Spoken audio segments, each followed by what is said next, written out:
sitting with me, and I'm feeding her.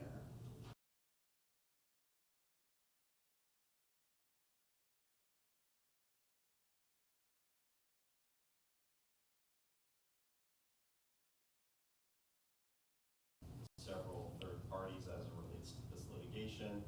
One of those parties being InPower, who is here today represented by counsel, and InPower did not serve and file timely objections to that subpoena, and so we requested that those documents be produced. Subsequent to that, InPower filed, a late objection, and I believe those are the two issues that we're here today in front of the court. Okay. Mr. Turek? Yes, Your Honor. I agree with everything except that it's hyper-procedural nitpicking, in my opinion. We were retained on July 8th of 24 and retained from outside of Ohio, and we served our objections within the compliance period of the subpoena. There's extensive motion practice outlining our respective positions on this. We asserted our objections, and we attempted to have a call with Mr. Hofstetter to try to narrow the scope. We found the narrowing of the scope to be nominal. Well, I thought you found it to be reasonable. The word seems, I think, is important here. This was when I was recently retained, and I said, that seems reasonable. And it's also, that's not, it was a phone conversation early on where I'm hearing what counsel's asking for, and I go, okay, that seems reasonable. I'll see what my client says. And I went to my client, and we stood by our objections. The email chain is reflective of the communications, and I would just ask the court to look at those conversations and make a determination for yourself as to what was promised. I'll do that. Oh no, and I don't mean to.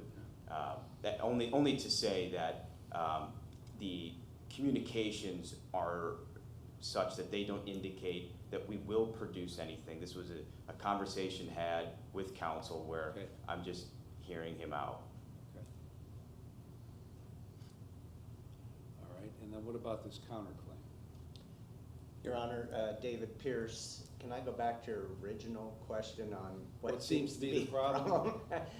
From our client's perspective, the problem seems to be that, and this is no comment on John and Ryan, but their client is attempting to grind us out of business, and that seems to be the problem.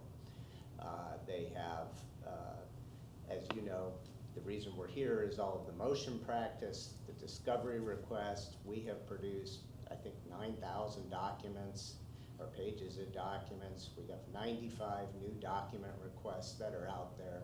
They're subpoenaing our accountants, our insurance providers, not only the ones you're aware of, but also the ones in Texas.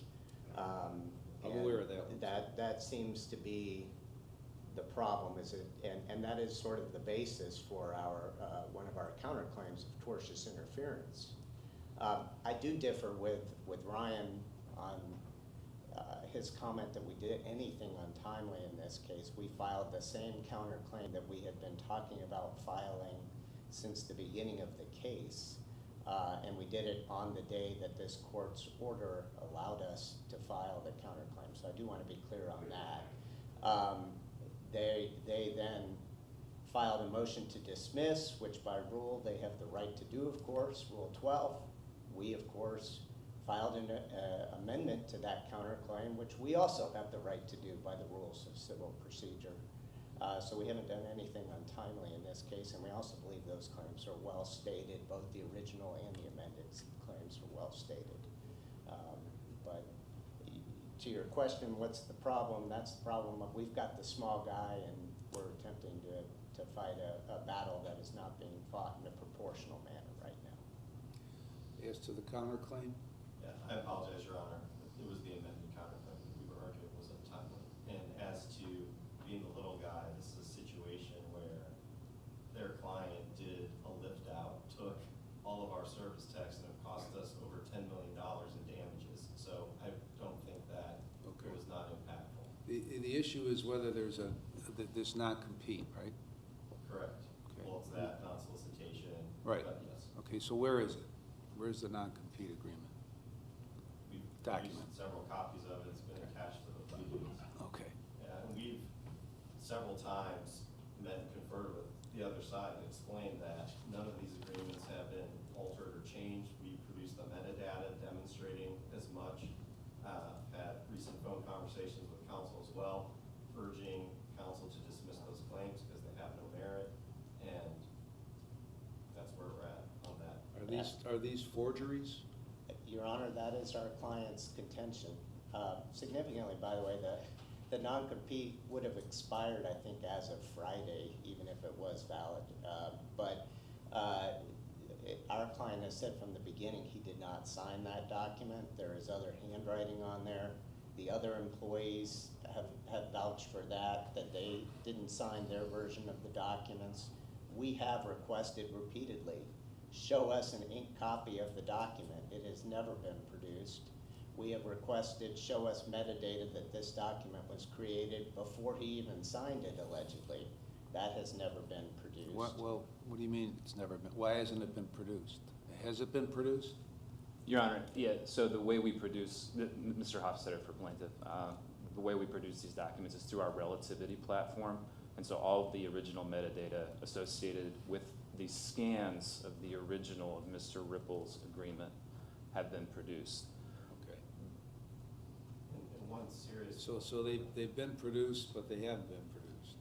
They produced scans, copies of the same thing that's attached to the counterclaim. We have nothing to show that these documents were, in fact, created prior to the time they were even allegedly signed. What does the metadata show? It was, the metadata we have from them show that we have produced shows it was created in 2021 when he began working in 2018.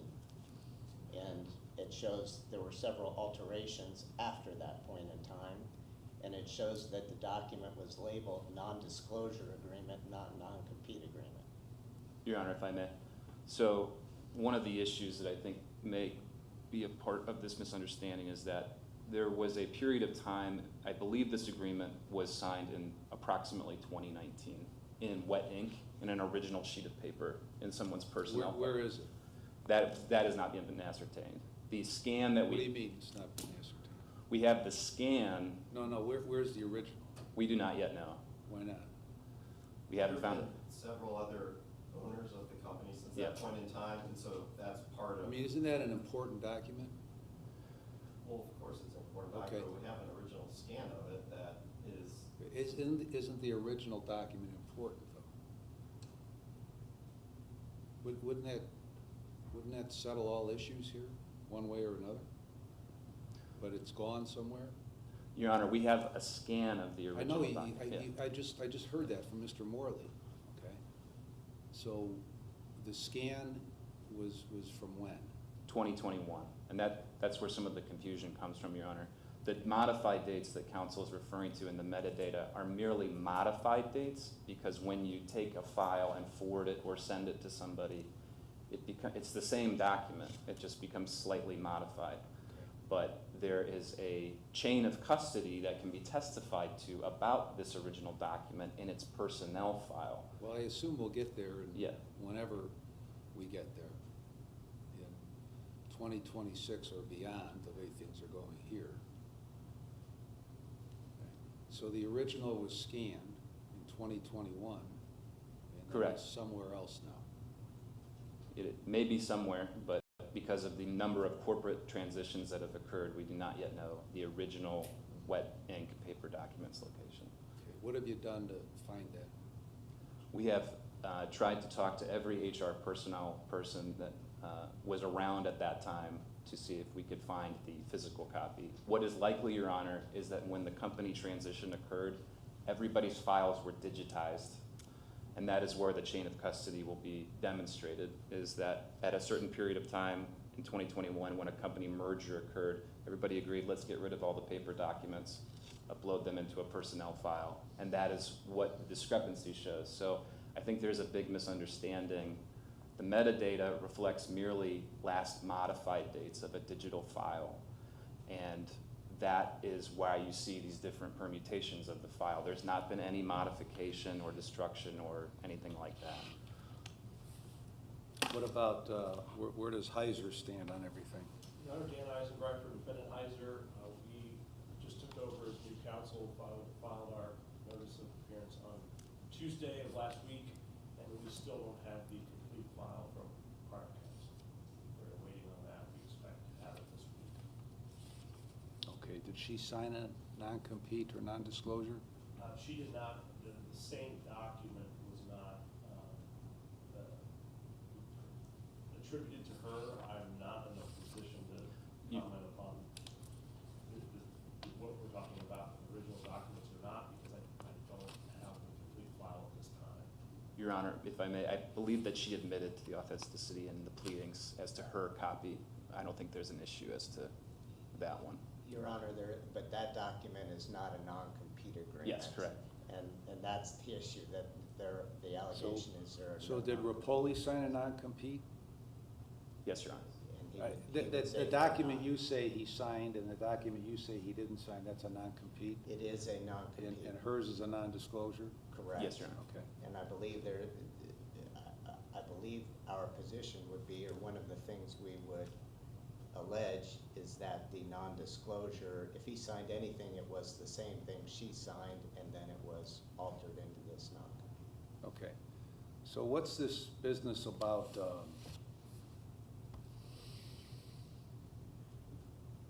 on July 27, when Mr. Turek says, we're not giving you the documents. Yes, Your Honor. The response is,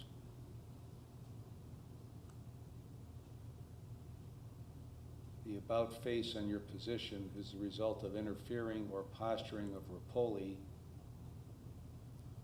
with his or his counsel, which based on our prior communications, I strongly suspect. Rest assured, we'll be getting to the bottom of this via appropriate deposition testimony. Did those two conspire somehow between July 15th and July 27th? Your Honor, when the subpoena objection first came in, I noticed that Mr. Pierce was copied on the objection, which is Okay. not something that, it was the first communication that came in from Mr. Turek. And Mr. Turek invited Mr. Pierce to join the call. And I said, I would prefer that Mr. Pierce not join the call because this is a bilateral issue between the two of us. And then, during the course of the call, I want to be very clear, Your Honor, it was my understanding that we were going to get a production of documents. And everything that I was hearing from counsel was to the effect of, we want to be cooperative, we want to be helpful. So I was a bit blindsided after that call when I saw and I thought, okay, Mr. Pierce appears to be maybe suggesting to third-party counsel that they not produce these documents. I do not know that for certain, but the fact that he was copied on the original communication suggests to me that they had coordinated their response before I even had an opportunity to confer with opposing counsel. Well, the problem is you indicate that this about face is the result of interference or posturing with I their said counsel. if it is, Your Honor. Let's stop screwing around, okay? I mean, if they're doing it, then show something that's doing it, or don't throw these insinuations around, okay? Because you're pissed off on Sunday afternoon that you got that response from him. Don't play that bullshit, okay? Yes, Your Honor. Because I mean, you guys don't seem to like each other. Nobody likes each other. From what I'm reading here, nobody likes each other. I don't give a shit if you like each other or don't like each other. Doesn't matter to me. Shouldn't matter to you, okay? But at least treat each other with respect and stop with this insinuation stuff. Understood, Your Honor. Okay, so this outfit in Texas, the two subpoenas you issued to Texas and to InPower, what is it that what's the relevance of what you're requesting? The two Texas subpoenas, Your Honor, are to business management consulting services Right. and then their accounting. To the extent that damages become an issue in this case, we are going to want to know the finances and the situation of both the corporate entity and Mr. Ripple himself. Those will be germane to establishing our damages, as well as our entitlement possibly to punitive damages, among other things, including, for example, the history. And one of the things that's critical in this case, Your Honor, is the timeline of the lift out, meaning how early during their concurrent employments were they interested in setting up this competing enterprise. And so with respect to Mr. Turek's client, that is one of the primary reasons we're seeking those communications. We believe that there may be a body of communications that predate their separations that would demonstrate their business plans and strategies, one of which the central would be the lift out itself and the solicitation of other possible employees. You believe that based on some of the discovery so far? Yes, Your Honor. What in particular? There are communications as of, so the timeline here, Your Honor, is that the lift out occurred in approximately August and September of 2023. And we have communications demonstrating that the business setup communications began possibly as early as the early summer or spring of 2023. There's a corpus of documents that we'd like to look at so that we can understand what their business plan was, because we strongly, I think we know at this point that their plan was to do a lift out. So anything that can demonstrate and reflect that period of time is going to be extremely germane to this action, especially if they're saying, well, our business plan is service technicians A, B, C, and D, or customers A, B, C, and D. That would be why we are seeking, as to Mr. Turek's client. So those you believe there are documents in Texas or with InPower that indicate, that specify what their plan was? It's Going back a few months in advance of... We believe it's highly probable, Your Honor, yes, that there would be going back. And that's why I focused with counsel on that 2023 period during our meet and confer discussions. Your Honor, we're an insurance broker, and we've got concerns about confidentiality and privilege, and we asserted those objections and stated as much. That's unduly burdensome to a certain degree. I mean, we're talking about a lot of documents here, and you know, we just asserted, as an insurance broker, we just have concerns for releasing that type of information. Is that information that Mr. Hofstetter is alleging, is that relevant to this case? I mean, insofar as it potentially could be. I mean, we're a non-party here. I mean, I know. I only say that to say, you know, if they believe it is, and if that's the contention of the parties, you know, then that's the contention of the parties. But we have concerns of our own regarding producing those documents. Okay. So under no circumstances will your client produce such documents if they exist? No, I wouldn't say under no circumstances. I'm merely saying that at this juncture we have concerns about what is being asked of us, and we're asserting some objections at this point. I will certainly try. He just told me, and everybody else here, that there are likely documents in InPower's possession that establish a business plan going back several months from the summer of 2023. Okay, those seem relevant. Yes, I would agree with that. Now, but like I said, there are still concerns on because defendant is a policyholder, so there's a different analysis about privilege and confidentiality. What's that? Tell me about that. So as an insurance broker, we just want to make sure that we would produce things that wouldn't jeopardize or implicate anything outside of the realm and the parameters of what they're asking. And so by that I mean there are other people involved in these documents that could be implicated in other capacities. We just want to make sure that we are protecting. Like who and in what capacities? Defendant in other business entities that could be involved in this. But again, Your Honor, I haven't seen the documents. What other business entities is Rapoli involved in? I don't know. Besides, you don't. Well, your client knows, right? Potentially. Well, he should know, right? Or if he doesn't know, there's a problem, right? I mean, you're saying there that Rapoli is tied up in other things completely unrelated to this case and to this situation, that those shouldn't be revealed to Mr. Hofstadter, right? Yes. Okay, then if you could separate those out, why wouldn't you just separate those out? I think that is something that we can consider. Okay, I think maybe the way this thing is going is that we should probably set aside a time like every other week to meet, maybe with the clients, to resolve these issues. So does everybody want to come here at 7:30 on Monday morning, every other Monday, and start talking about these things with their clients? Because we can do that. I know you guys don't.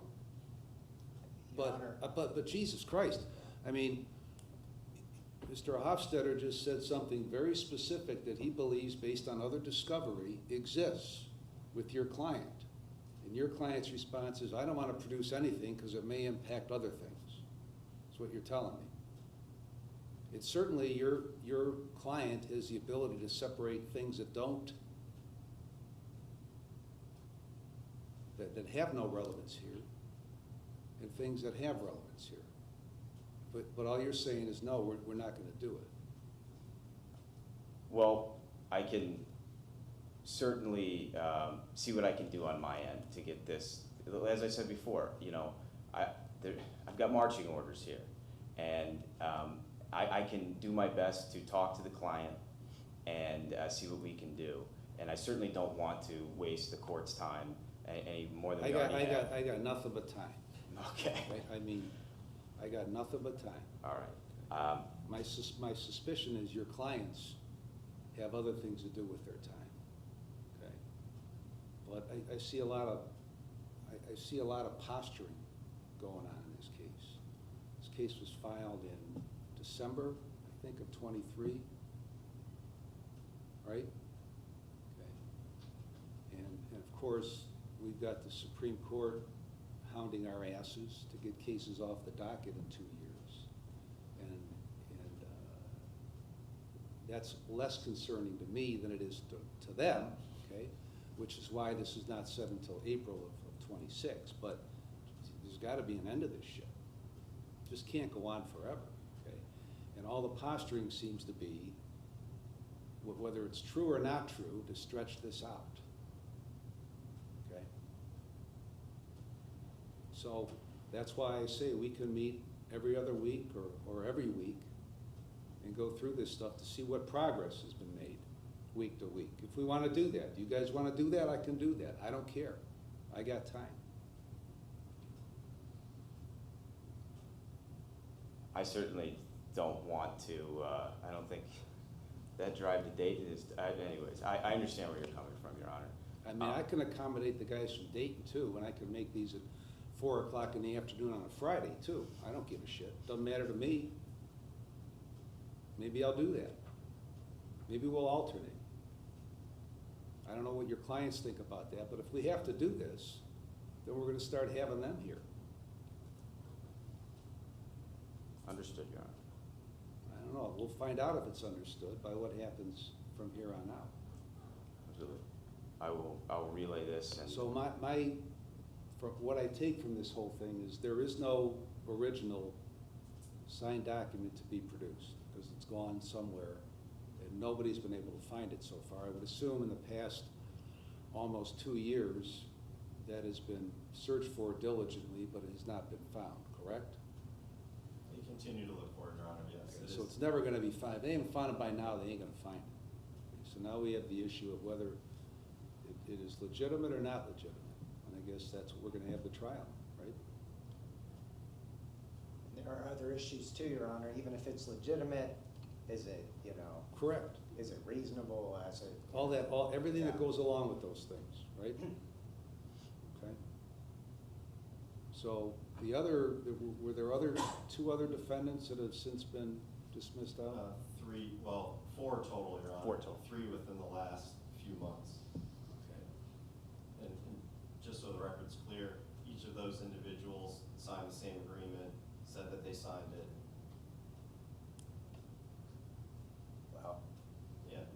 since then they signed it, but they didn't say they signed it originally. Well, they said what they said, and that's why we settled with Well, them. they're gone, so it doesn't Yeah. really matter. Yeah. Your Honor, can I make a suggestion? I have had some renewed discussions with Mr. Morley recently about trying to get this case resolved in light of our respective contentions. It may make sense if we put a pin, I know you want to get it moving, and I do too, very much. But if we put a pin in things for maybe 2 weeks, try and resolve it, and if we can't, we can at least resolve some of these issues that we're talking about here. And if we can't resolve those, then we take you up on your offer. How are you to get guys together. that don't seem to like each other gonna resolve this, if you haven't so far with a mediator? Your Honor, honestly, we've received basically one proposal as a result of the whole mediation process. That's another separate Who's the mediator? issue. Bob DeZort. Okay. And he did apparently negotiate the settlement for the other defendants, but we only received one offer, and it was take it or leave it. But I think- Why is that? I don't think that that's an accurate portrayal. I See, think that- Yeah. this is, we need a big camera on everybody at all times, Yeah. just like the government has out I there. have So we no can watch personal everything issue that with goes being on that. as it happens. And to be fair, I mean, we never even saw one another the day of the mediation. We were all kept in completely separate rooms, and the mediator was just going back and forth. So Okay. our understanding of where we left things may be different than theirs, but What's your understanding of where things were left? our understanding of where things were left, subject to all of the, confidentiality that goes with these sorts of things, is that they agreed to pay us $250,000 over a period of time, and there was going to be some sort of agreed restriction/sit-out. So, fast forward several months after we were able to resolve it with the other individuals, Your Honor, we put that basically back on the table. This is our understanding, and they said, no, at least no, and here are some provisions we would like, and then there was no response on the money.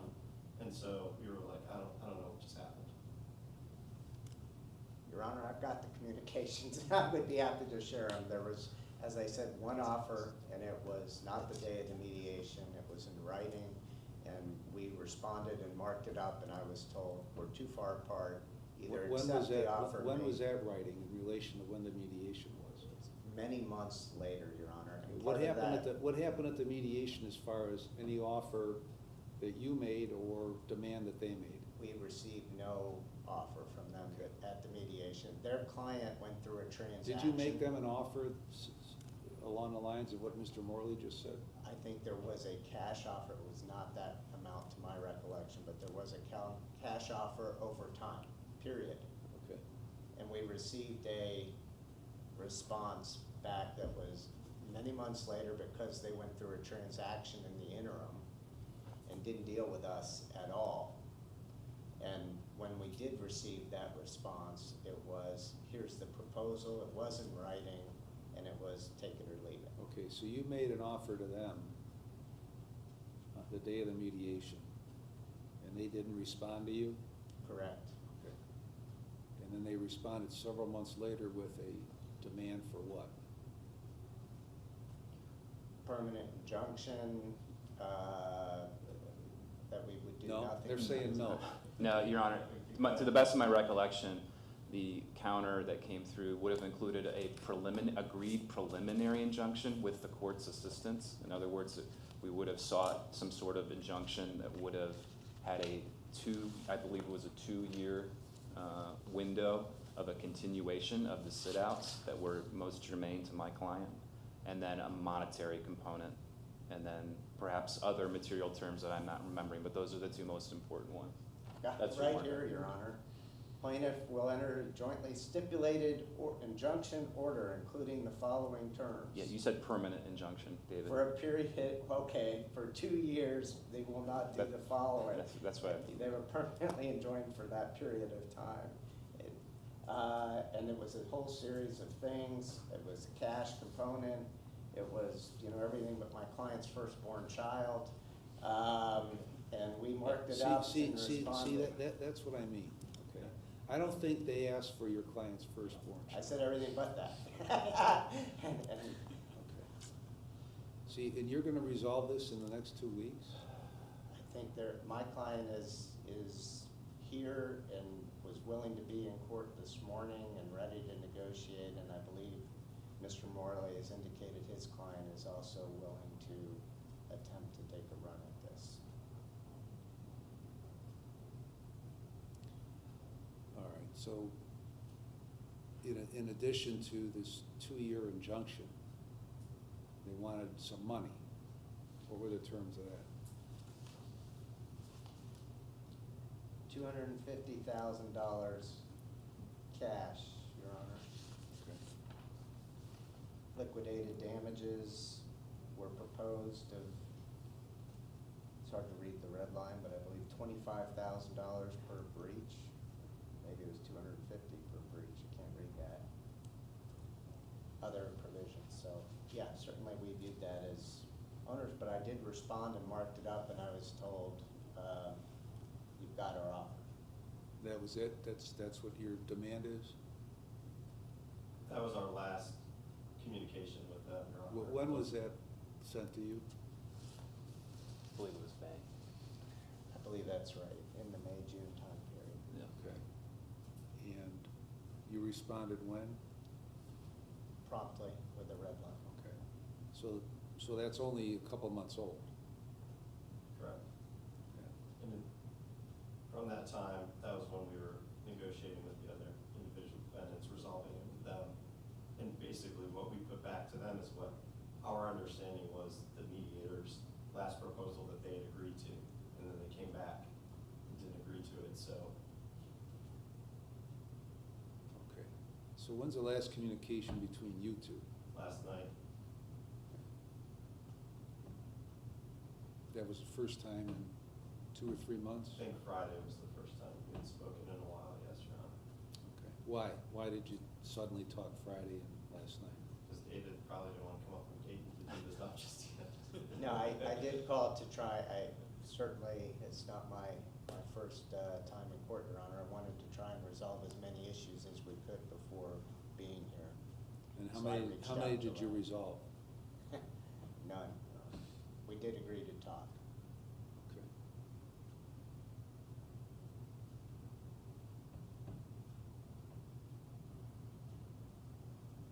So what is it you're gonna do in the next 2 weeks?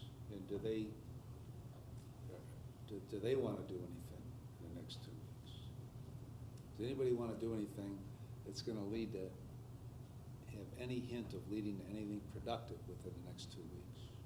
I think we're willing to do that. I think, and I've told him repeatedly, we need a. Well, you're not moving off your terms. You said to him, this is what it is, this is what we want, we're not moving. Yeah, and in our conversations, though, to be fair, Your Honor, I said that there is an avenue forward if we get what we want on the sit-out part, that we may be able to compromise on the monetary part, but the two go hand in hand.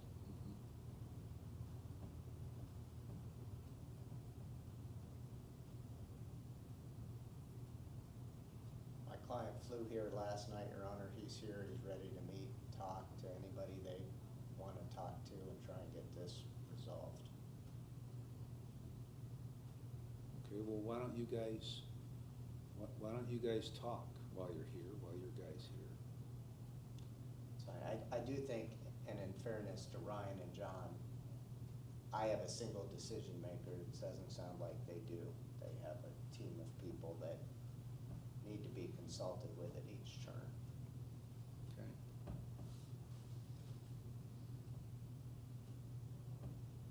How many? We have someone in operations, someone in legal, and I don't know who those people, then go to, but those are our two primary points of You contact. sound like an insurance company. But they're engaged, we've communicated with them this Okay, morning. so why don't you guys talk this morning, and you guys can get a hold of who you need to get a hold of? That's fine. Or do you not want to do that? Doesn't seem like you want to do that.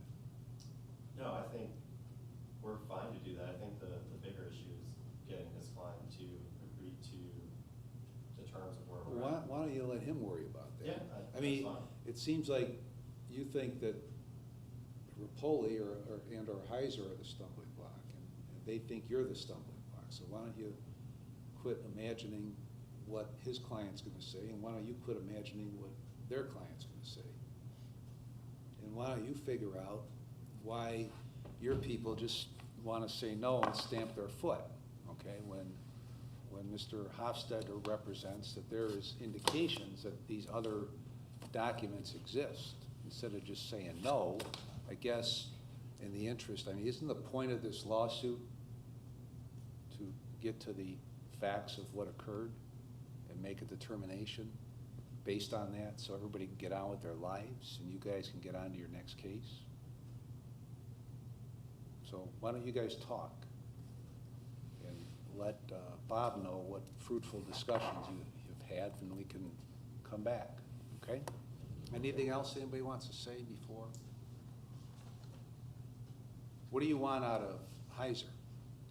I think if we're able to resolve it with Paul and his company, that we will likely let her go. It's a complicated situation. So you're holding Heiser hostage? No, unfortunately, Your Honor. So Mr.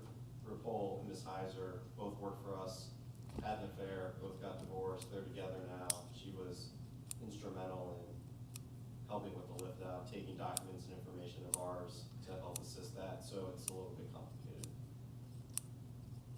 Your Honor, this is his argument, but he's too new to make it. I don't know what Ms. Heiser is alleged to have done. Frankly, I don't, as you know, agree with the allegations that Mr. Hofstadter made about all these documents and proof, which we've yet to see and hasn't been produced in the case. But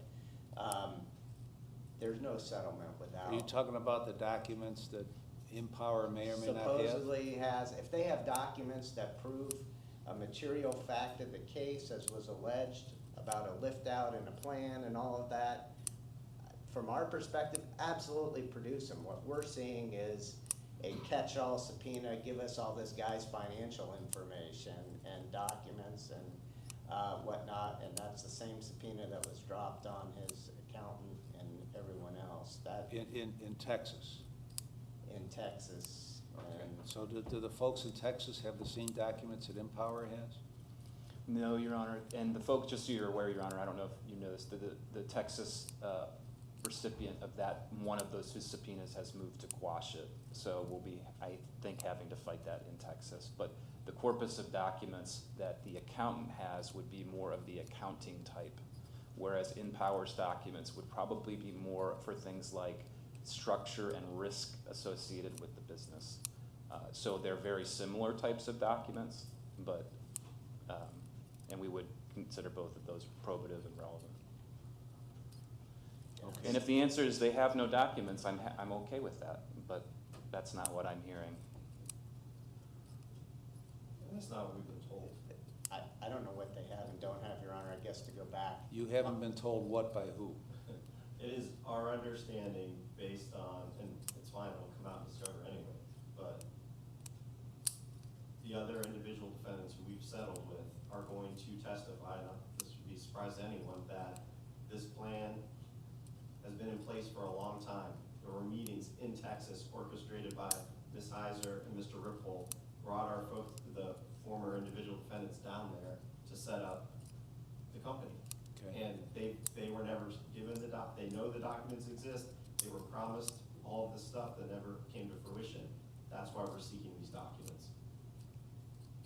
News to me, but I guess I want to go back to where I was, Your Honor, which is, well, I haven't seen your settlements yet. The only thing we know is, This is why we're here at Monday Yeah. morning at 8:30. yeah. This is exactly why we're here. My only comment was back to Heiser, though. You asked the question. They are a couple. I don't believe there's any real involvement for her. There can be no settlement without her being looped into the settlement at this point as well. Okay, go talk.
Same mediator?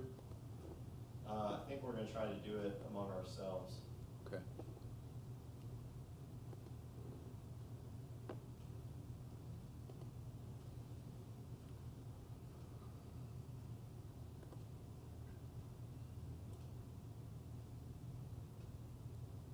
All right, telephone call on,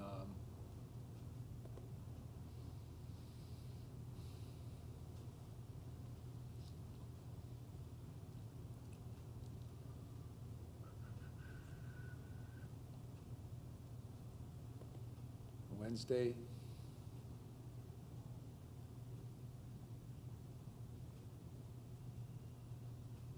At noon. It'll probably be, I'll have Maria send you a Teams invitation, we'll do a Teams thing, okay? Great, thank you, Alan. All right? I was just wondering if you wanted me to attend on those Teams meetings as well. I intended on attending, I just wanted to confirm. Yes. Okay. And then, if it doesn't get resolved, then, if you tell me on Wednesday it's not resolved, then the orders with, regarding everything outstanding will drop 60 seconds after that, okay? Your Honor, one last thing too. I'm Alex Clunan on behalf of the defendant. I haven't talked much today, but we've Or got at all. some. Yeah, at all. Outside, I was a little bit more vocal. We have a couple filings due this afternoon or due today. I just wanted to let you know, unless you don't want us to file them, certainly, but it would be a response to the motion to strike. All right, I want you, what else? Motion to strike? It's a motion to strike in response to their renewed memorandum, or renewed motion to dismiss. It was a long title. Okay. Certainly happy to hold them too. When are you're meeting Friday, right? Correct. Okay. If, at the conclusion of whatever,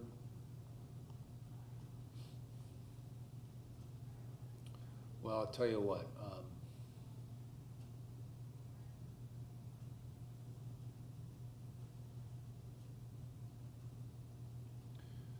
wait on that until after we talk on Wednesday. Okay. Absolutely. All right, anything else? Okay.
No, I filed it a few weeks ago. Okay. So I'll just have to see the original, but, okay. It was August 7th. August 7th. All rise. Seated. Ms. Linden? Thank you, Your Honor. Your Honor, we're hearing case caption State of Ohio versus Nathan Roby, case number 25CR000541. We were last here on July 23rd, at which time the defendant entered a written and oral plea of guilty to count 1, possession of cocaine, a felony of the 5th degree, and count 3, aggravated possession of drugs, felony of the 3rd degree, both in violation of 292511 of the revised code, and both with accompanying forfeiture specifications regarding contraband and instrumentalities pursuant to 2941.1417 and 2981.04. The case was then referred for a pre-sentence report and evaluation and a drug and alcohol evaluation. We are here today for purposes of sentencing. Defendant is present with his counsel, Ms. Rachel Smith.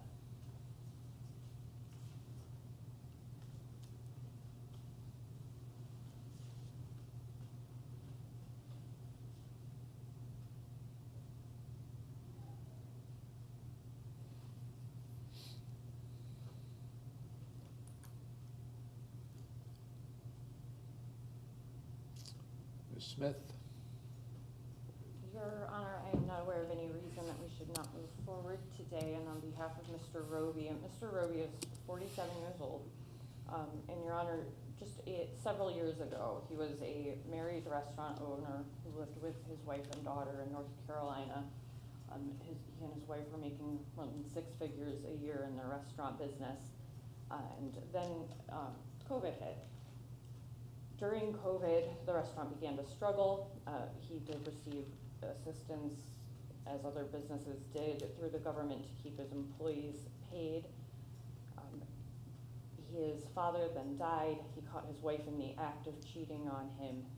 He ended up picking up an offense in the course of catching his wife cheating on him.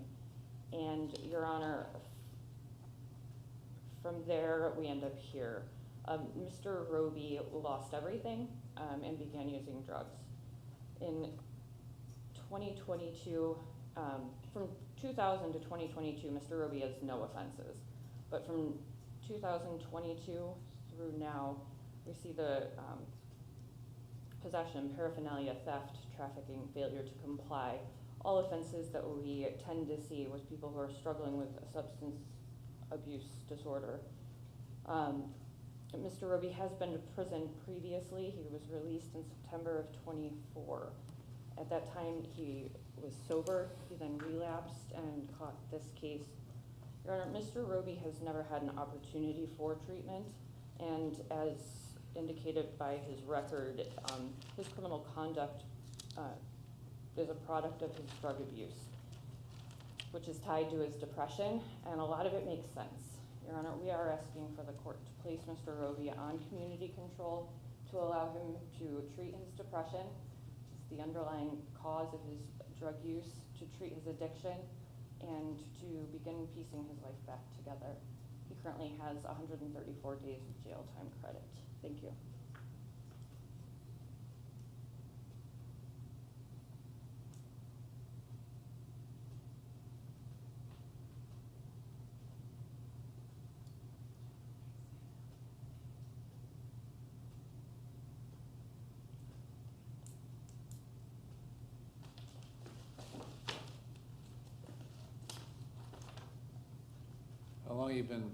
How long you been selling these drugs?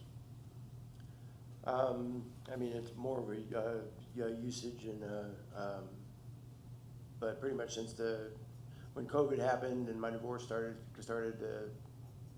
to come together, it was, that's when I started using and things like that, so. Okay, well, how long you been selling these drugs? I mean, I really don't sell them, Well, you do sell them, so for my third attempt at this, Okay. how long you been selling these drugs? It's for use only, it's more just because I can't afford them. So it's, You can't afford it, so what do you do? I help other people get them. You help, but you sell to other people. And they Yes, sir. gave you Yes, the sir. money and you use that to buy some more so you can use, and then, that's what you do, right? Yes, sir. See, that was my first question, okay? So, it's a bad, as Ms. Smith say, you don't have any record from 00 to 22. So it's a bad idea to start off being evasive with me when I ask you a Yes, sir. question. I Okay? understand. Because you want me to do something, okay? You want me to do something specific with regard to your sentence. And if you're trying to bullshit me or give me half a story, then it gives me a bad impression of you. It makes me think that you may not be compliant if I put you on probation. So, what are you doing? I mean, my goal is to get out and get the proper foundation to move forward with my life without using drugs to. So how do you do that? Well, I've got a great family, so I've got a good support network out there. I have some friends that are in recovery, some guys I played football with in high school. I graduated from Mayfield, so I actually have a guy who graduated a year ahead of me. I was considering asking him to be my sponsor. There's a meeting down in Gates Mills, which isn't too far from my mother's house, which I can get to, that I wanted to start attending. I intend to start seeking some sort of mental health treatment. I've been kind of in denial when it comes to that. I thought I could handle it on my own, and I self-medicating with drugs, and it was obviously the incorrect path of correction. So I'm hoping to get, my divorce is almost finalized. I'm hoping to get some money left over from selling my house in North Carolina and get back on my feet and get a job, obviously. And I'm 47. I lost everything in my divorce. I lost my retirement. I lost all my savings, all my stocks, bonds. It's all gone. It's all been just due to the way the divorce went with my ex-wife. She really me being out of the state was difficult for me to keep representation, and some court dates got missed, and she was granted everything. Why were you missing court dates? Because my lawyer actually quit. My initial divorce lawyer that I hired down there quit out of nowhere, and then due to one of my restaurants was right across the street from the courthouse, so I went through 9 different lawyers to try to find one that didn't have a conflict of interest. In the meantime of me trying to find new representation, my ex-wife pushed a court date through, which was for the equitable distribution, in which she was awarded a full everything, the restaurants, all my property, everything. Why were you living up here if the divorce was going on down there? Due to because I didn't have anywhere to go. My ex-wife I was out of the house, and my family's from up here, so I came up here to actually seek treatment and kind of try to get my stuff back Where together. did you go to treatment? I went to Glen Bay on the west side. And when were you there? I was there it would have been May of 22 to, I didn't complete it. I ended up running out of money. I didn't have any money. She canceled all my bank cards and everything, so I ran out of cash to pay for the treatment myself, and I didn't have insurance at the time. Is that the reason that you got out of the treatment? Yeah. Was there any other reason? My drinking. I failed an alcohol test. That's what I'm talking about. Mhm. Okay, you gave me I already knew what the answer was, Okay. okay? I already know this stuff, Okay. okay? I'm not asking questions to hear myself talk. Okay. I'm asking questions to see what the answer is, so I can gauge whether you're honest or dishonest. So far, you ain't passing the test, Yes, sir. okay? So, you've been more or less wallowing in your own misery for 3 years, right? Yes, sir. Okay. You haven't worked since you've been up here? Odd jobs here and there. I worked at I was working in a restaurant downtown for a little while. Where? I had Playhouse Square. I was working at the President's Club. Okay, for how long? Probably about 4 months I was there, 5 months I was there. When? Right as soon as I got up here, I took a job there. So it was in May of 2022 to probably October of 2022. That's news to me, because your employment history stops at April of 22 in your restaurant in North Carolina. Why did you stop working down there? Drugs. Drugs. Why, you can't properly cook while you're high? No, it was actually, I had a really bad relapse. I didn't go into work. I just missed my shifts. Okay. And so you just stopped working after that? Pretty much, yeah. So you haven't really worked for almost 3 years now? Yeah, like I said, odd jobs. I pick up, I've tried to help get a restaurant opened over on Euclid. I didn't get along with the owner there. That fell apart. It was hard being self-employed for so long to go back working for somebody else because of it was the divorce going on and everything. It was hard for me to take orders, basically, being self-employed for so long and running the show. It was hard for me to listen to somebody else when I didn't agree with what they were telling me to do. Maybe you need to humble yourself. No, 100%. Until you get your shit together again. I agree. Okay, now, seems to me that you have the ability to do what you were doing before. You just don't have the desire to do what you were doing before. That's about it. I've been feeling sorry for myself, and what I needed to do was man up. What's the time limitation for feeling sorry for yourself? How long is that allowed to go on? Well, I mean. How long do you plan on letting that go on? I can't anymore. I know you can't, but how long do you, because you've been comfortable living at your mother's house, you don't have to worry about coming up with the next dollar to keep a roof over your head. You seem content to do that. No, I'm not content doing that at all, sir. I actually hate it. I was always the first person to work and the last one to leave, and Okay, but you're not anymore. I'm not. You're 100% right. You may say that you hate it, but you're content doing it because you keep doing it. If you really hated doing it, then you wouldn't have got it booted out of Glen Bay for drinking while you're trying to rehabilitate yourself from drug and alcohol use. And you would have completed it, gone back to work, and rebuilt your life.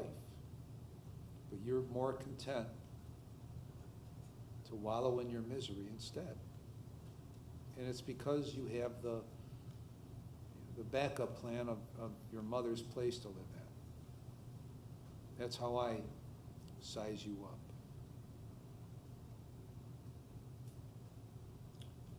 Well, in all honesty, sir, my divorce has been, I've been waiting for that to complete.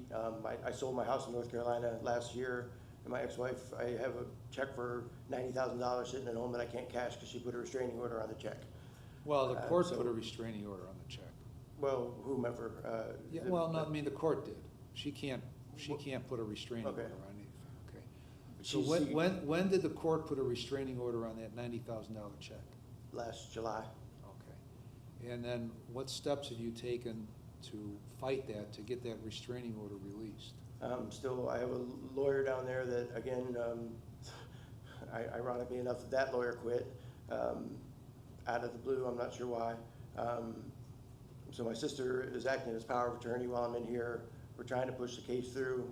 I've already given them $10,000 for retainer fees.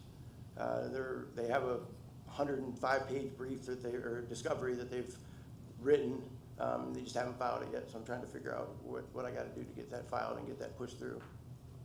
My ex-wife's asking for $45,000 out of that check for child support, which we haven't gone to court yet for, so it hasn't been ruled on what I owe, or I'm not technically late on any payments because I haven't been ordered to pay anything. But she's trying to get $45,000 out of that check to, I don't know, for my little girl, for my daughter. So my plan has been all along to get money from this divorce and then start moving forward, and it just keeps, every time I turn around, something gets, like with the equitable distribution, we had a $789,000 ERC credit that we had coming from the government for our employee retention for DERF throughout COVID. I had 85 employees. They all stayed employed throughout COVID. I kept all my restaurants open. I worked really hard to do that. And she was, in that equitable distribution separation, she was granted that whole $789,000. I thought I was going to get half of that. So I planned on opening a new restaurant and buying a new house up here and starting over. getting visitation, seeing my little girl, all that stuff. And when I lost the equitable distribution, that I filed for an appeal, so I hired the new lawyer finally. She appealed it. The judge ruled in my wife's favor again. So she was granted everything. She sold the restaurants, all the belongings, all the equipment. She sold Father's Day gifts she got me. She sold my car. She sold all sorts of stuff, and just was, she walked with the money. So right now, as far as if you were looking at a scorecard, the score, it's about 1.1 million to $0. So it's been hard for me to deal with that, obviously, and North Carolina, the law is equitable distribution, it's 50-50, so I was counting on getting that money and was counting on starting over. And so not getting that was obviously a shot. It's disappointing, and which didn't help my depression and my drug use. Not saying that that's right, just stating facts.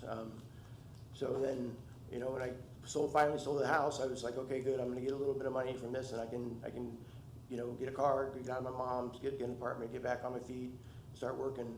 And where my mother lives in Gates Mills is, it's out there. It's almost in Chesterland. And being a restaurant guy, there's not a lot that's close. So taking an Uber, even when I was working in Willoughby briefly, it's a $25 Uber ride there and a $25 Uber ride back to work a 6-hour shift, making $17 an hour. It's not very, it wasn't conducive to me making any strides to getting out of my mother's and doing anything productive. So it just seems like everything I've done, and I'm not trying to make excuses, I've run into a roadblock, and it's been hard to come up with a strategy and a plan for moving forward when I don't know what tools I have to work with. So, and I know it sounds like I'm making a lot of excuses here, and I probably am, but Well, you are. I mean, there's no doubt you are. At least you recognize you are. So your plan is when you get this either 45 or 90,000 to move forward from there. Is that what you said? well, I mean, now at this point, I've got credit cards and I had a car repoed, so all that, yeah, moving forward, yes, sir. I'm just saying what you told me, that, Yes, sir. that Yeah. your plan is to get this money from the sale of the house and then move forward. So Yes, sir. what if that doesn't happen for another 4 months? You gonna sit on your ass and do nothing for 4 months until it happens? No, I don't have an option to do that anymore. I never really did have an option. I have Right, to- that option expired like 3 years ago. Yeah. I have to grow up and do what I need to do to be an adult and Okay, but take care of myself. But you keep going back to the divorce, okay? And the divorce, from what I can see and what you told me, is clearly her fault, right? I mean, I did things wrong as well. I mean, Okay. I wasn't, But, I mean, the circumstances of that is she's the one that caused that blow up, right? yes, sir. Okay. And when you look back 5 years from now on it, she's still gonna be the one that clearly caused that blow up, right? Yes, sir. And tomorrow, the score is gonna be 1.1 million to 0, right? Mhm. Okay. You don't seem like you're prepared to somehow put it behind you, set it aside, move it to the side, and do what you have to do. You don't sound like you're ready to do that. I'm not trying to dwell on it any more than I already have. I've wasted enough time. I really have. If I'm granted another opportunity, I'm gonna seize it. There's not a question. I have too many people in my life that myself included, that I owe it to do better. I'm not doing my legal problems and stuff has caused stress on my mother that I'm not happy about. It's caused stress on other members of my family that I'm not happy about. I want to talk to my little girl again. I have a lot of things I want to do, and it's hard to put it into words, everything that I feel.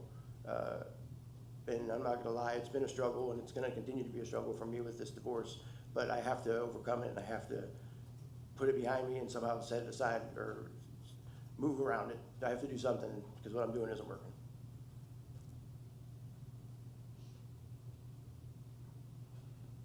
I'm 47 years old. I don't enjoy living in my mother's house. I've been on my own since I was 20. I bought my first house when I was 22. I've owned 3 homes in my life. I'm not, what I am right now is a shell of what I was. It's not the man I am. It's not the person I am. I'm embarrassed about it. I'm not happy about it. What was this offense in Pepper Pike that you went to prison for? I fell asleep in a car, and then I got arrested for trespassing, and it was a probation violation. But I had possession of drugs on me as well. I think I got arrested for paraphernalia and then attempted failure to comply. Okay. So what's with the attempted failure to comply? I was half asleep when they found me sleeping in the car, and I was sort of out of it. And I just was unruly. I didn't agree with the cops. I attempted to run, kind of, and then I gave myself up. I laid on the ground and gave myself up. Run? You mean like physically run? Yeah. How far did you get? Not far. Like I said, I sort of was out of it. And it was right around Christmas time, and I don't know. I just had a momentary lapse of judgment, and I laid down on the ground and gave myself up. So what kind of drugs did you have on you? I think I had crack on me at that time. So they sent you to prison for physically running from your car when you had possession of Well, it was, crack? I had a probation violation as well at that time. Probation violation where? I believe it was Cuyahoga County, yeah. For the trafficking? Yes, sir. Okay.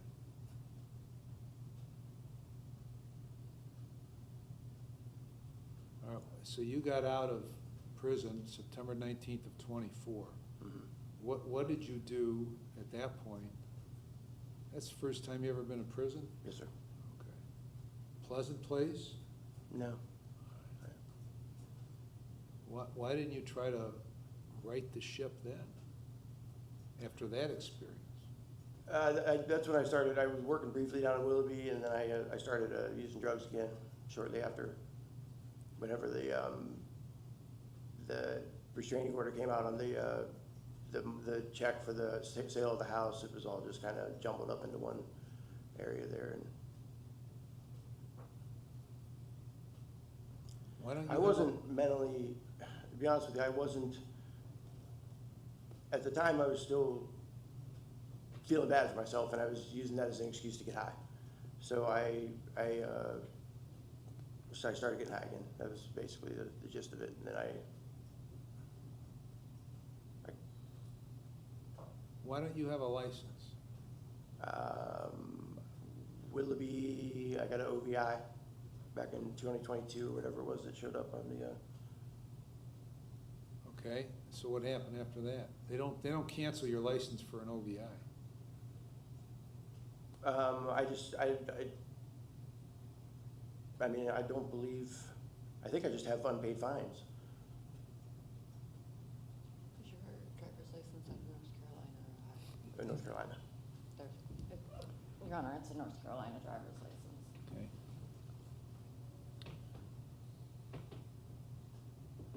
So you had a legal license from North Carolina, Mhm. got the OVI, and then it was canceled. Mhm. And I just never got it back because I didn't have a vehicle. I didn't have the means to do it. I didn't pay the fines, so I just never got a new license because I didn't really necessarily need one because I didn't have a vehicle. So Well, it doesn't make any sense to me.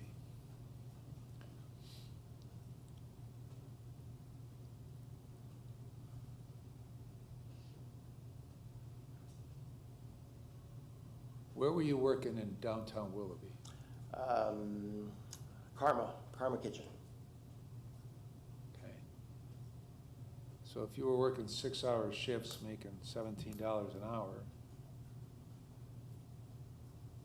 and paying an Uber, $25, you're still coming out ahead, aren't you? Yeah. I didn't show up for shifts due to drug use for that. Okay. So what, I mean, what am I supposed to do with you?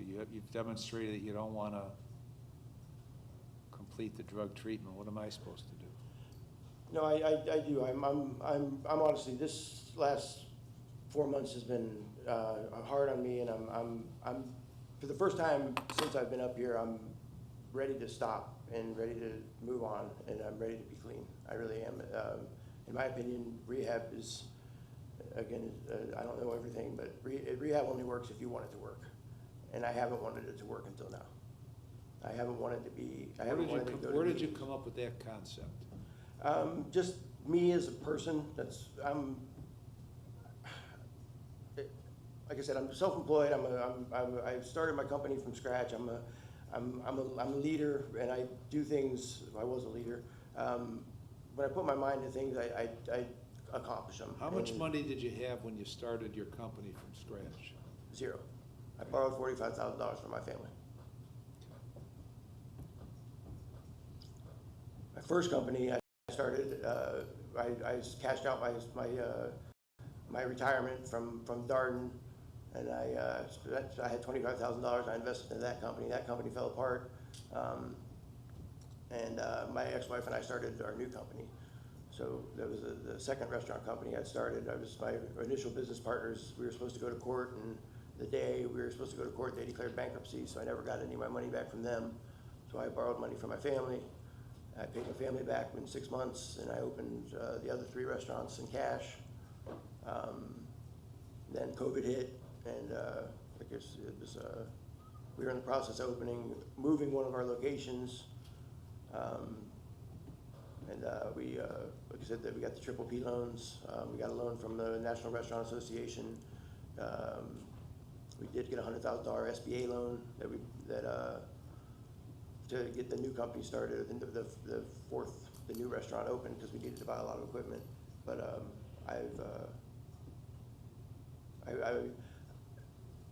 I've always kind of just been a person that calls the shots. So for me, in my brain, I think that I wasn't committed to getting clean, so I wasn't getting clean. It was just, it's hard for me to explain. I don't know. Well, I mean, I'm at a loss for words. it's not that hard to grasp. I mean, you describe yourself as a person that, when you decide to do something, that you do it and you're successful at doing it. Okay. And you talk about this restaurant business. Okay. And the reason you haven't gotten clean yet is because you didn't want to. There's no other reason. So it puzzles me why you haven't wanted to. Feeling sorry for myself, really. It was just, there's no other reason, no excuse. It's just mentally I wasn't in a place to do it. It's been hard for me, it really has. I mean, I haven't seen or talked to my little girl in 3.5 years. I haven't, I lost my father. He was my rock, he was my support. So when it fell apart, and I didn't have the tools to put it back together. Like I said, I didn't seek mental help, and I should have. I recognize that now. I was depressed. I used to fish. I used to golf. I used to be a saltwater and prairie enthusiast. I used to play in a pool league. I ran 4 restaurants. I had a daughter. I coached a softball team, and I used to go to concerts all the time. And I don't do any of that anymore. I don't care to. I don't even watch the Browns anymore. I don't. It's just my life was. Well, shit, that's going to help your mental health not to watch the Browns. I mean, but I would make it a point every Sunday to go home and watch the Browns, even when I owned my restaurants. I'd dip out at brunch, and I paid for the NFL Sunday ticket in North Carolina for years. It was the hardest thing I've ever done, being a Browns fan in the South, trying to explain to everybody why I left every day to root for them. But a lot of that stuff that was part of my life isn't anymore, and I strive. I want to get that back. And I want to become the person that I was. Well, then you have to get it back. I know, and I need to stop feeling sorry for myself and man up. But for some reason, I haven't done that. And but now, this last 4 months has been, it's been hard. That's a tough time over there. You're closing those cells, and you don't get to go outside. I missed the whole summer. It's been sobering and eye-opening. That I don't have, like I said, I just turned 47. I gotta get my stuff together so I can have a retirement. I'm not planning on working until I'm 80. I have a lot of things I need to accomplish again, and doing drugs and trying to do that, it's not gonna jive. It's not gonna happen. So whether I want to or not, I have to be clean. I don't have a choice. I have to move forward with my life, and I've got to, and it's one day at a time, and I just got to, embrace it and start doing it.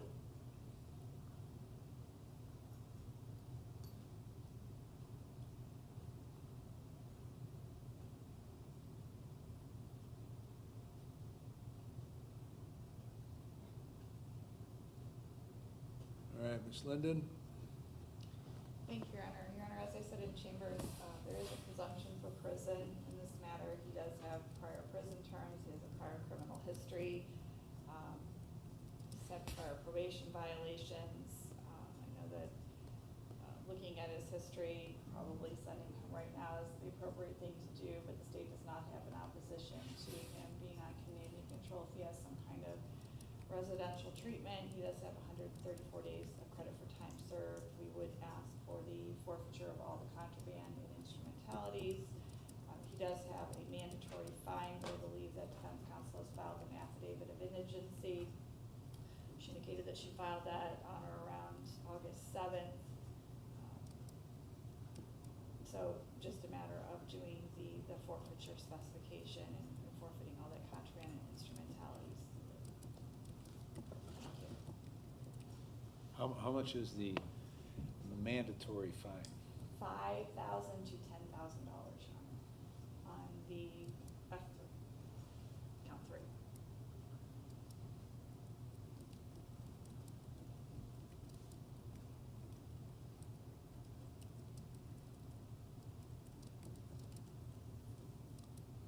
When's the last time you talked to your mother? 2 weeks ago. What about your sister? Yesterday.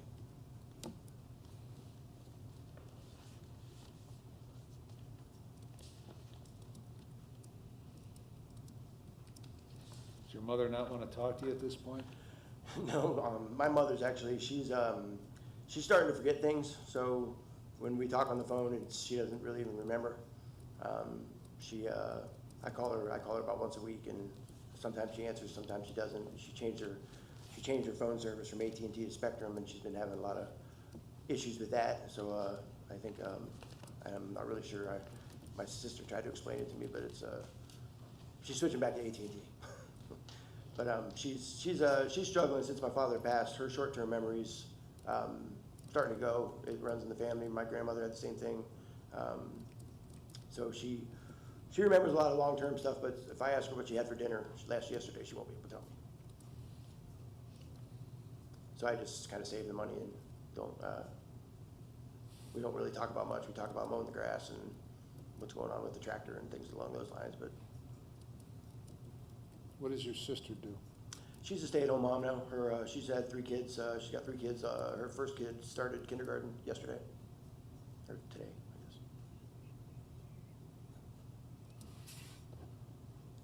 Her husband's an accountant.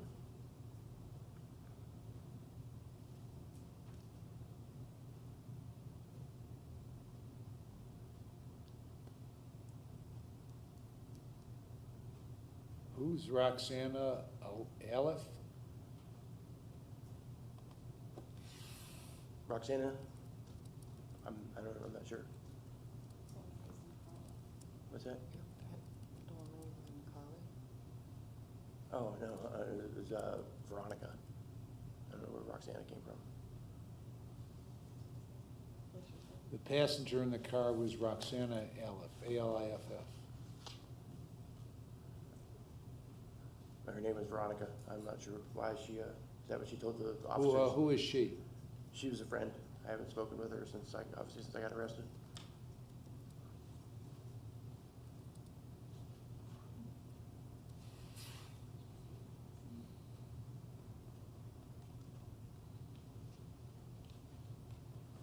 I was unaware of that whatever names you gave.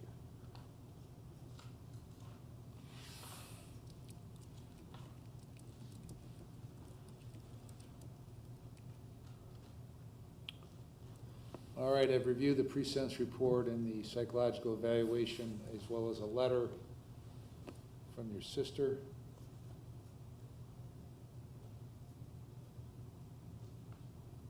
Consider what you have had to say, what counsel has had to say. I've considered all the provisions of 29, 29, 11, 12, and 13.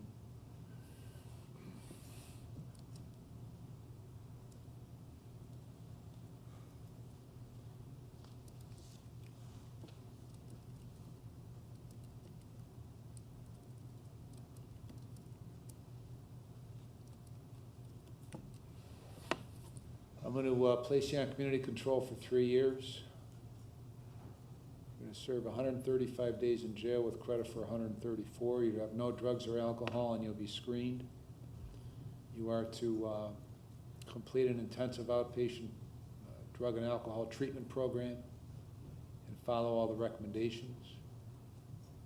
You're going to obtain a mental health evaluation, and you're going to follow whatever recommendations they make. You're to see only one doctor and one dentist and one pharmacy for any prescription medication. If you are prescribed medication, you're to take it only as prescribed. You're going to sign releases so probation can get any records that exist. You're to attend at least 3 AA or NA meetings a week and obtain a sponsor. You're to obtain and maintain full employment. Get a valid driver's license. No contact with Roxana or whatever her name was that was in the car with you. You're going to pay the costs and supervision fees. There's a $10,000 mandatory fine on the F3, which will be waived pursuant to your indigency. And whatever is subject to forfeiture is forfeited. Ms. Knaus, any other terms? No, Your Honor, thank you. You understand the terms? Yes, sir. Any question about the terms? No, sir. If you don't comply with the terms, the state will file a motion to terminate your community control, and if I find you violated, you face 48 months in prison. You understand that? Yes, sir. Okay. Is there anything else, Ms. Linden? Your Honor, just for purposes of the record, it's community control on both counts and the presumptions overcome. Sure. Okay, thank you.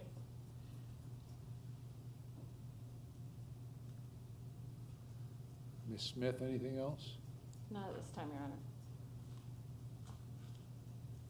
So one of two things are going to happen here. You're going to get out tomorrow and get hopping on this stuff and do all this stuff so you can get your life back, or you're going to continue to wallow in your own misery in your mother's basement. So you choose how you want to live. Yes, sir.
defendant is present in open court with her attorney, Mr. Matthews.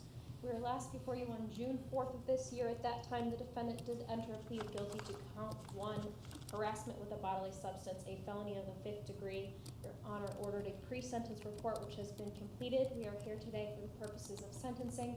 The defendant has 22 days of jail time credit. Mr. Matthews? Thank you, Your Honor. Ms. Moore is requesting community control. I think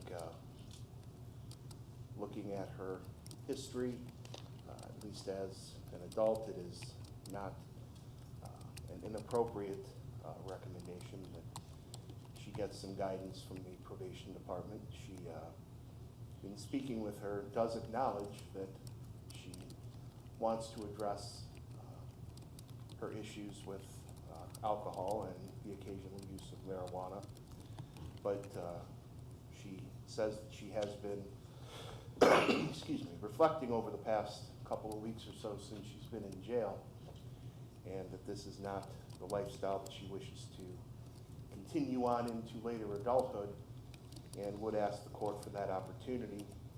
She would ask that any sort of drug, alcohol intervention take place, however, on an outpatient basis. Thank you.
Where you been?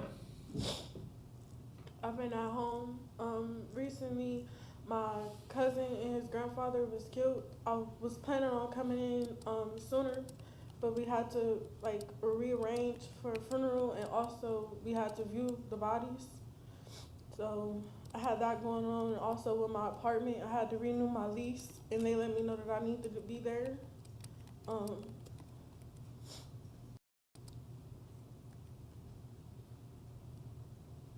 How'd you get arrested? My auntie, she was driving. We had came from my grandma's cookout or whatever the case may be on a Sunday, and the police hopped behind her, and then they asked for everybody IDs, and I gave them my ID, and they just said I had a failure to appear, and they told me they was taking me down here, and I just said okay. Why weren't you here on July 9th? Huh? Why weren't you here on July 9th? My mom, she told me that she was gonna come get me, and she didn't. And I got licensed, but I don't have no car to drive all the way out here from East Cleveland. So I was relying on my mom to come get me, but she was mad at me. So why didn't you take the bus? I don't have no bus passes. I don't even know how to get on the bus from where I'm at to here. Where do you live? In East Cleveland, Ohio. With who?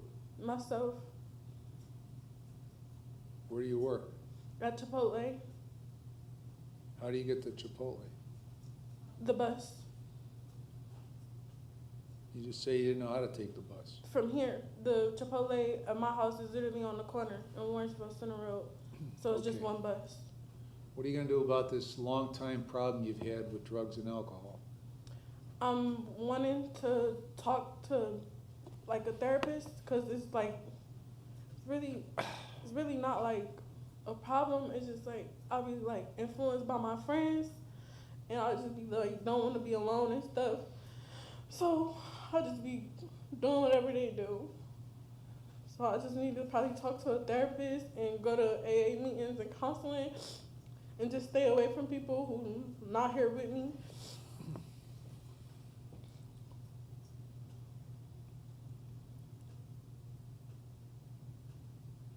You got a whole bunch of disorderly conducts.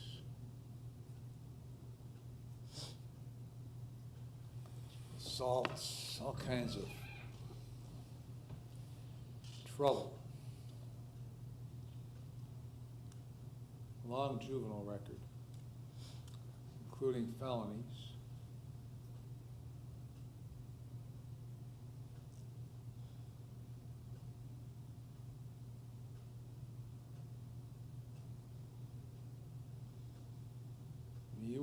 You were drunk out of your mind the night this happened, right?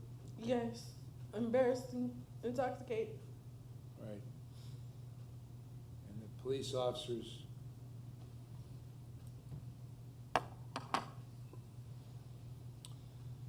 see, she didn't have a ride back from that sleazebag motel that you were in the parking lot.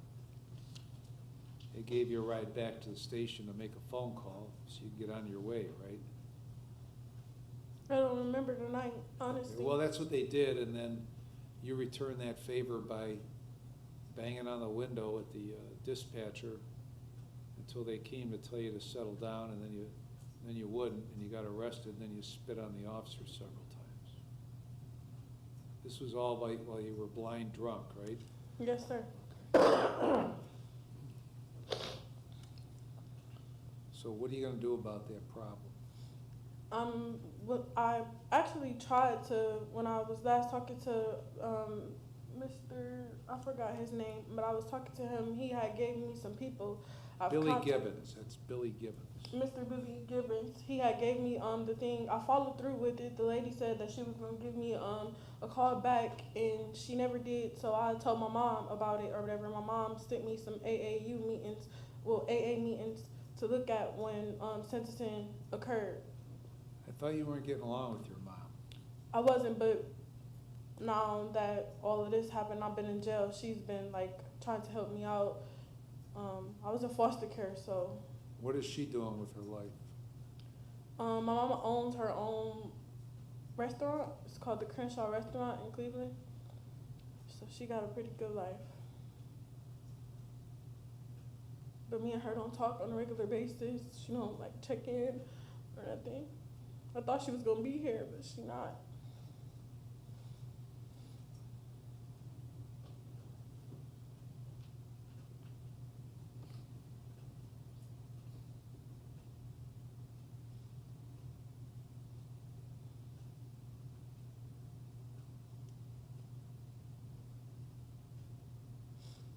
How long you worked at Chipotle?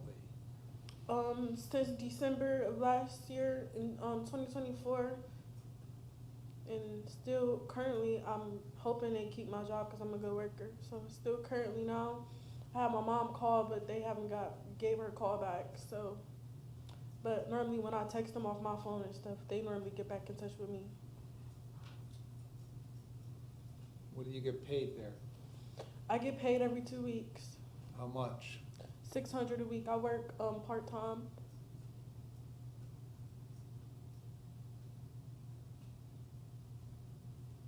What kind of hours do you usually work? Part-time, maybe 25. If I pick up on somebody's shift that call off, maybe close to 30. But they be like on labor or whatever, so they just like, they be trying to short people hours. What do you do there? I'm a line worker and a cashier.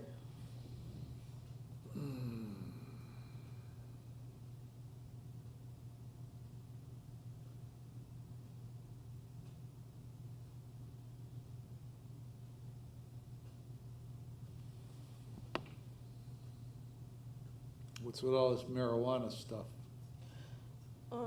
since I've normally been clean when I've come and see Mr. Bowie, with the PSI man or whatever. I normally was clean, but since they told me about the death of my peoples or whatever, I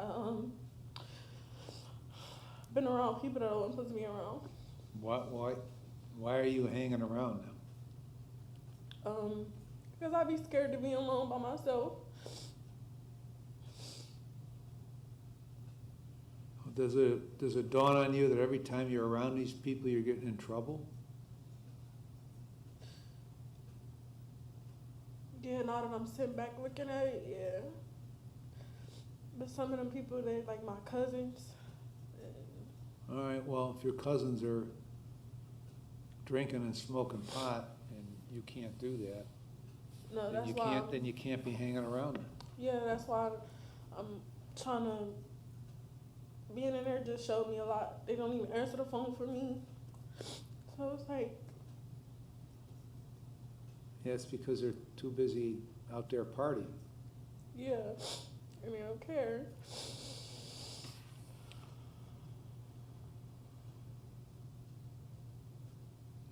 Anything else you want to say?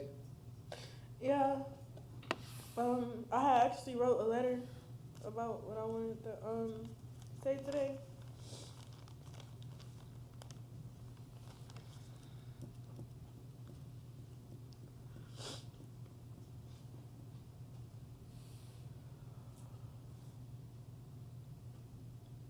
Go ahead.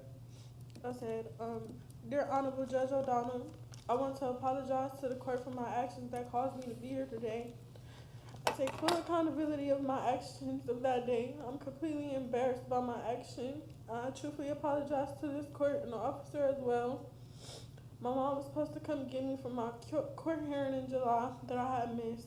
I know there's no excuses on why I hadn't came. I stay in Cleveland. I have license, but I don't have a car, relying on rides or Ubers from people. I didn't have the money to get the Uber, and also just found out that my cousin and his grandfather was shot and killed in their home. Me and my family had to view the body as to why I didn't come in as soon as possible.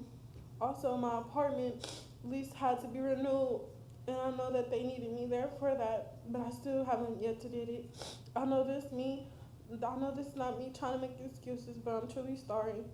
My cousin's funeral is on the 26th, and I promise to stop making excuses and come to court dates and probations with Clean P.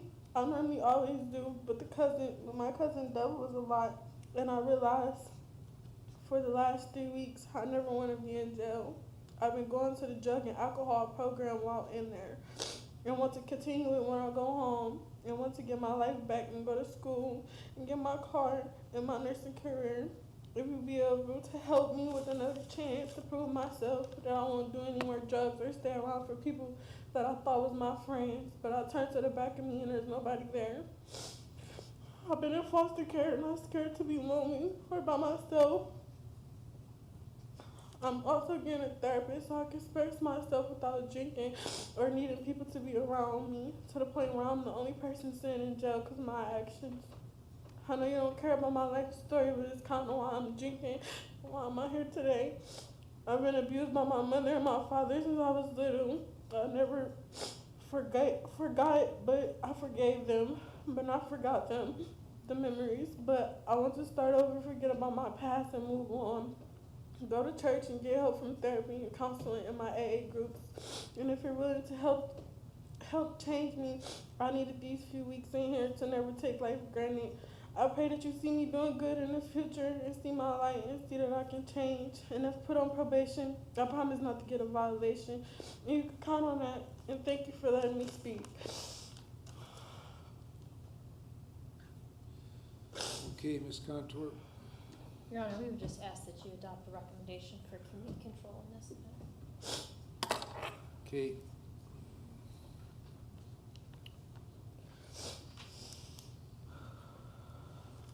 All right, I've reviewed the pre-sentence report and the victim impact statement, listened to Ms. Moore, listened to counsel, considered all the provisions in 29, 29, 11, 12, and 13.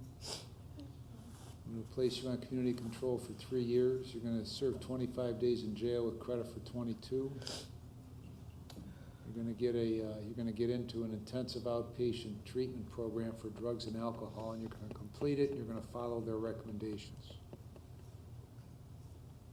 You're gonna get a mental health evaluation, and you're gonna follow whatever recommendations they make. You're gonna go to at least 3 AA meetings a week, and get a sponsor.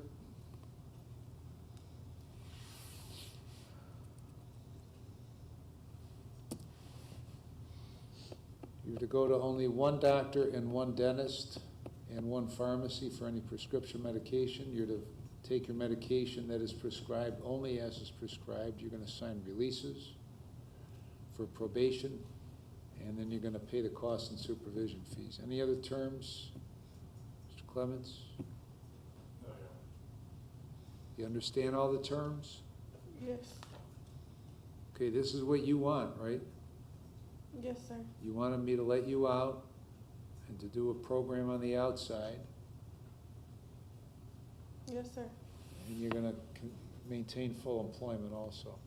Yes. So here's your chance. Now, I don't know what you're gonna do with your chance.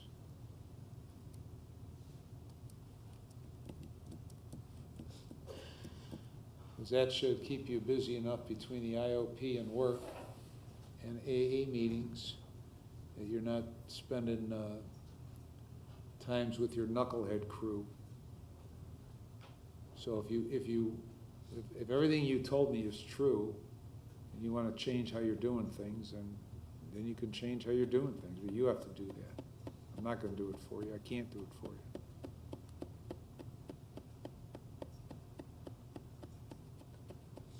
Anything else, Ms. Contour? Will bond be released, Your Honor? Yes. Thank you. Mr. Matthews? Nothing further, thank you. Okay, that's it.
but also to keep all loans current.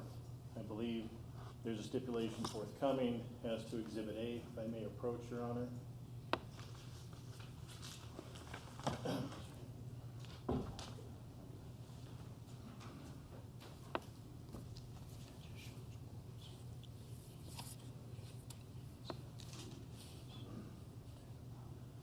Pursuant to that document, Your Honor, it shows that the loans, the home equity, and the mortgage itself were not current. It was not current for the months of March, April, May, and June. That statement was received by my client. I believe it's being stipulated to, and that clearly violates the order that was entered by this court on May 8th, where it specifically said not only was Peterson responsible for bringing the loans current, which he did in February, but he was also responsible for all future payments and to ensure all the payments were made in a timely manner. That document that has been stipulated to clearly shows they were not paid, they were not current, and with that, it is a violation of this court's numerous orders. And if you'll recall, the order of this court was actually incorporated into the settlement agreement for this very purpose. And so if you look at those documents, the amount of arrears total $6,446.98. And Your Honor, again, here we are. The first motion was a motion to compel as to discovery. The second motion, which was filed on 1/17/25, was a motion for him the defendant, to allow the realtors to get in and do what they needed to do to get the house listed. And today we're here on a motion that was filed on June 9th that he didn't keep the mortgage and loan current, thankfully. And there was an emergency motion to have Mr. Peterson get out of the house. It was set to close the week before, so on June 6th, and he was not out. The realtors had vast communications with me saying the sellers or the buyers are gonna walk. So on June 13th, we filed the motion. June 13th, he did vacate, largely because of the order that was issued by this court, and the house did close. However, there's still collateral damage, which is the fact that we had to incur money to get him to follow your order yet a third time, and there were fees incurred in doing that. So Your Honor, with the stipulated exhibit, which is Exhibit A, I think it's very clear, your wording didn't say he could do anything but keep it current during the pendency of the house selling, and we would argue, based on the stipulation of Exhibit A, that he is in violation of not only this court order, but the settlement agreement. We would ask for the reimbursement of those costs as well as attorney's fees. Mr. Hinton? Thank you, Your Honor. As the court's aware, what helped settle the case is the fact that the home sold. Mr. Peterson was in the home during the sale process, and that created a situation where a lot more obligations were on him as far as cooperating with walkthroughs and being able to find a new place to reside and things of that nature. The other party in the case wasn't in the home and didn't have those things to deal with. Mr. Peterson did address those items as efficiently as he could. The home did sell, and it's my recollection that the home closed sometime in the middle part of June. We do acknowledge and stipulate that the payments hadn't been made for March, April, May, and June, but at the same time, I would reiterate to the court that during this period of time, the home was being marketed. There were multiple offers being made, and Mr. Peterson is very optimistic that the home was going to sell, and it did. But that's why those items weren't paid out, but the bank did get paid in full. As far as the numbers that are calculated from Exhibit A, it does appear that the grand total between the mortgage and the equity line that arose between March, April, May, and June, or during those periods of time, was stated $6,446.98. That included late fees of a total of $252.32. obviously that breaks down into principal, interest, and payment for the insurance. But again, Your Honor, had this not been a situation where offers were coming in and the home was on the verge of closing, this may have been a different situation. But luckily the home sold and the bank got paid. All right, so your client admits he didn't pay it as ordered in March, April, May, and June? He did not, for the reasons that I stated. All right. Was the insurance paid by your client, Mr. Walter, Yes, Your Honor. for those 4 months? Yes, Your Honor. Okay, so There that- was an issue with it because she could not live in the house at the time, or she wasn't living. All right, There was but an she issue that paid she it. did pay it. Okay, so does that adjust that 644698 number, or is that without the insurance? That's without, the insurance was paid separately, it was not taken out of the escrow. Okay, so of that 644698, 252.32 is a late fee issue. The rest would be to the principal, interest, and taxes due. Is that right? Yes. If you look, yes, Your Honor, Exhibit A breaks down the payments as to what they were on both of the loans and All how right. they were attributed. Anything else you want to say about this issue? No, Your Honor, my client this is the third time she's had to pay me to be in front of you with an order that clearly states what the defendant is supposed to do. All right, based on the stipulated exhibit and the stipulation that Mr. Peterson did not pay the mortgage payment in March, April, May, and June, I will find that he is in contempt, and the order will be purged upon the payment of the appropriate amount due that I find is due for that violation. Mr. Walter, you have also requested attorney fees, so if you file an affidavit by Friday, I will take a look at that separately. Mr. Hinton, if you're going to file some response to it, let us know. Okay. So we'll wait to take that. If you are going to file a response to it, then that'll be due 10 days after Mr. Walter